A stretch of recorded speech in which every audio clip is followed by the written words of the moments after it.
Hi friends, வணக்கம். Welcome to your recipes diary. இன்றைக்கி நம்ம ஃப்ரெஷ்ஷான தேங்காய் பால் பயன்படுத்தி குழந்தைங்களுக்கெல்லாம் ரொம்ப பிடிச்ச தேங்காய் பால் குல்ஃபி எப்படி செய்யுதுன்னு பார்க்க போகிறோம். நிறைய பெண்கள் தேங்காவை உடைச்சி அந்த ஓட்டிலேருந்து தேங்காய் சீவி எடுக்க சிரமப்படுவாங்க. அதுக்காக நான் இன்றைக்கி 2 ஈஸியான டிப்ஸ் ஷேர் பண்ண போகிறேன். ரெசிபி பார்க்கறதுக்கு முன்னாடி நம்ம முதல்ல டிப்ஸ் பார்த்துடலாம். ஒரு ப்ரெஷர் குக்கரில் தேங்காய் போட்டு 2 கப் தண்ணி ஊற்றி அதை ஸ்டவ்வில் வச்சிடலாம். மீடியம் ஃப்ளேமில் மூடி போட்டு 3லேருந்து 4 விசில் வரைக்கும் வேக விடுங்க. உங்களுக்கு தேங்காவை முழுசாக குக்கரில் போட பயமாக இருந்தால் நீங்கள் உடச்சிட்டு கூட சேர்த்துக்கலாம். 4 விசில் வந்ததுக்கப்புறம் ஸ்டவ் ஆஃப் பண்ணிவிட்டு ப்ரெஷர் ஃபுல்லாக ரிலீஸ் ஆனதுக்கப்புறமா மூடி ஓப்பன் பண்ணி விட்டுடலாம். ஓரளவுக்கு தேங்காயில் சூடு குறைஞ்சதும் தேங்காய் வெளியே எடுத்து வச்சு ஒரு 5-10 நிமிஷம் ஆற விட்டுடலாம். இந்த தேங்காய் உடைச்சிட்டு இந்த மாதிரி தேங்காய் குத்துறதுக்கு உங்கள் வீட்டில் ஏதாவது ஒரு பொருள் இருக்கும், அப்படி இல்லைன்னா கத்தி இருந்தால் அதை நீங்கள் பயன்படுத்தலாம். இப்போ தேங்காய் ஓட்டோடு ஒட்டி இருக்கு, நான் இப்போ நீக்கி காட்டுறேன் பாருங்கள். நம்ம ஃப்ரெஷ்ஷான தேங்காய் வந்தால் இந்த மாதிரி நீக்கி விட்டால் வராது. இப்போ பாருங்க, இதே மாதிரி நீங்க ஒவ்வொரு பக்கமா லேசா இந்த மாதிரி நீக்கி விட்டீங்கன்னா ஈஸியா இந்த மாதிரி தேங்காவை வெளியே எடுத்துடலாம். இந்த மெத்தடை ஃபாலோ பண்ணீங்கன்னா நீங்க தேங்காவை ஈஸியா ஓட்ட விட்டு வெளியே எடுக்கலாம். ப்ரெஷர் குக்கர்ல தேங்காவை வேக வச்சதுக்கு அப்புறம் மறுபடியும் இந்த தேங்காவை வேற ஒரு டிஷ்ல போட்டு சமைக்க கூடாது. வழக்கமா நம்ம இடியாப்பம் புட்டுக்கெல்லாம் தேங்காய் பூ சேர்த்து சாப்பிடுவோம். அந்த மாதிரி வேணும்னா நீங்க இந்த தேங்காவை பயன்படுத்திக்கலாம். தேங்காவை நம்ம ஃப்ரெஷ்ஷா எடுத்துக்கும் போதுதான் அதுல இருக்கிற முழு பலனும் நமக்கு கிடைக்கும். இப்போ நம்ம பார்க்க போற 2வது டிப்ல ஃப்ரெஷ்ஷான தேங்காயில இருந்தே ஓட்டை விட்டு ஈஸியா எப்படி தேங்காய் எடுக்கிறதுன்றது பார்க்கலாம். அதுக்கு நீங்க தேங்காவை உடைச்சு அதை ஒரு திக்கான பிளாஸ்டிக் கவர்ல போட்டு ஃப்ரீசர் பாக்ஸ்ல வச்சிடுங்க. ஒரு நாள் முழுக்க அந்த தேங்காவை ஃப்ரீசர்லயே இருக்க விட்டுடலாம். 24 மணி நேரத்துக்கு அப்புறமா ஒரு பாத்திரத்துல தண்ணி சேர்த்து ஃப்ரீசர்ல வச்சு எடுத்து தேங்காவை அதுல போட்டுடலாம். தேங்காய் நல்ல ஐஸ் கூலிங்கா இருக்கும்.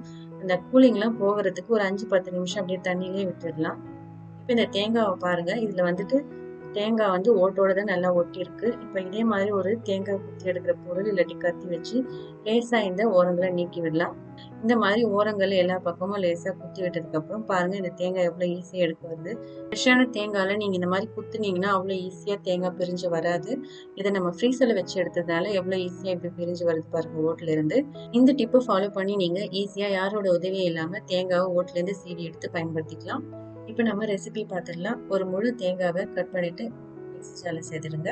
இப்போ இதில் 1/2 கப் தண்ணி சேர்த்து நல்லா ஸ்மூத்தாக அரைச்சிடலாம். இதை ஒரு துணியில நல்லா வடிகட்டி முதல் திக்கான பால் மட்டும் பிழிஞ்சு எடுத்துக்கலாம். அதிகமான தண்ணி சேர்த்துறாதீங்க, 1/2 கப் அளவு மட்டும் சேர்த்தாலே போதும். ஸ்டவ்ல ஒரு பாத்திரத்துல 1/2 லிட்டர் பால் சேர்த்துக்கலாம். ஸ்டவ் மீடியம் ஃப்ளேம்ல வச்சுட்டு பாலை கொதிக்க விடலாம். இப்போ ஒரு சின்ன பவுல்ல 3 டேபிள் ஸ்பூன் அரிசி மாவு சேர்த்துக்கலாம். இப்போ இதில் 1/2 கப் பால் சேர்த்துக்கலாம். நான் பச்சை பால் தான் சேர்த்துருக்கேன். இதை நல்லா கலந்து விட்டுக்கலாம். இப்போ பால் ஒரு கொதி வர ஆரம்பிச்சிருக்கு. இப்போ நம்ம கலந்து வச்ச அரிசி மாவு இதில் சேர்த்துக்கலாம். ஸ்டவ் சிம்ல வச்சுட்டு நல்லா கலந்து விட்டுக்கிட்டே இருங்க. இப்போ அரிசி மாவு ஓரளவுக்கு நல்லா வெந்து வந்திருக்கு. இந்த ஸ்டேஜ்ல நம்ம இதில் இனிப்புக்கு தேவையான அளவு சர்க்கரை சேர்த்துக்கலாம். நான் இன்னைக்கு கல்கண்டு பவுடர் பண்ணிட்டு சேர்த்துக்கிறேன். உங்கள் இனிப்பு சுவைக்கு ஏற்ற மாதிரி நீங்கள் 5லேருந்து 6 டேபிள் ஸ்பூன் சர்க்கரை சேர்த்துக்கலாம். இப்போ இதில் 1/4 டீஸ்பூன் ஏலக்காய் பொடி சேர்த்துக்கலாம். இதை மறுபடியும் ஒரு 2-3 நிமிஷம் நல்லா கொதிக்க விட்டுடலாம். இப்போ அரிசி மாவு நல்லா கெட்டியாக வெந்து வந்திருக்கு. ஸ்டவ் ஆஃப் பண்ணிடலாம். இதில் நம்ம ஏற்கனவே புழிஞ்சு வச்ச தேங்காய் பால் சேர்த்துடலாம். நான் மெஷரிங் கப்பில் அளந்து சேர்க்குறேன். 1/2 லிட்டர் அளவுக்கு தேங்காய் பால் இதில் சேர்த்துருக்கேன்.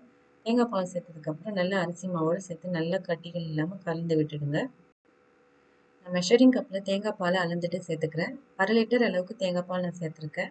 நீங்கள் அரிசி மாவு நல்லா ஆற விட்டுட்டு அதுக்கப்புறம் கூட தேங்காய் பால் சேர்த்துக்கலாம். இப்போ இது நல்லா ஆறி ரூம் டெம்பரேச்சருக்கு வந்ததுக்கப்புறமா இந்த மாதிரி சின்ன சின்ன டீ கிளாஸஸில் நம்ம இந்த தேங்காய் பாலை சேர்த்துடலாம். இது மேலே ஃபாயில் பேப்பர் வச்சு நல்லா டைட்டாக கவர் பண்ணிடலாம். இப்போ ஒரு கத்தி பயன்படுத்தி இந்த ஃபாயில் பேப்பரில் சின்னதாக ஹோல் போட்டு இதில் நம்ம ஐஸ் ஸ்டிக்ஸை இன்சர்ட் பண்ணிடலாம். இப்போ இந்த டீ கப்ஸை ஹை டெம்பரேச்சரில் ஃப்ரீசர் பாக்ஸில் வச்சு 10லேருந்து 12 மணி நேரம் வரைக்கும் ஃப்ரீஸ் பண்ணலாம். ஐஸ் வந்து நல்லா செட் ஆயிருக்கு. இப்போ ஒரு பாத்திரத்தில் கொஞ்சமாக தண்ணி எடுத்துக்கலாம். இதில் நம்ம இந்த கிளாஸை வச்சு லேசாக எப்படி சுற்றி விடலாம். இப்போ நீங்கள் பார்க்கும்போதே தெரியும், ஓரங்கள்லேருந்து லேசாக பிரிஞ்சு வருது பாருங்கள். இப்போ நம்ம இந்த ஐஸ் குச்சியை வந்து லேசாக சுற்றி விடும்போதே வரும். இந்த மாதிரி வந்ததுக்கப்புறம் நம்ம இந்த ஐஸை வெளியே எடுத்துடலாம். பாருங்கள், ரொம்ப சூப்பராக வீட்டிலேயே நம்ம சத்தான தேங்காய் பால் குல்ஃபி தயார் பண்ணிட்டோம். குழந்தைங்களாம் ரொம்பவே விரும்பி சாப்பிடுவாங்க. ஓகே ஃப்ரெண்ட்ஸ், இந்த வீடியோ உங்களுக்கு பிடிச்சிருந்தா லைக் பண்ணுங்கள். நான் ஷேர் பண்ண இந்த 2 டிப்ஸும் அதுக்கப்புறம் இந்த ரெசிபி பார்த்தீங்கன்னா உங்களோட கருத்துக்களையும் தவறாமல் கமெண்ட்ல என்கிட்ட ஷேர் பண்ணுங்கள். என்னோட சேனலை நீங்கள் சப்ஸ்கிரைப் பண்ணாலும் சப்ஸ்கிரைப் பண்ணி கூட பெல் ஐக்கனையும் ப்ரெஸ் பண்ணி ஆல் ஆப்ஷன் செலக்ட் பண்ணுங்கள். Thank you, bye by.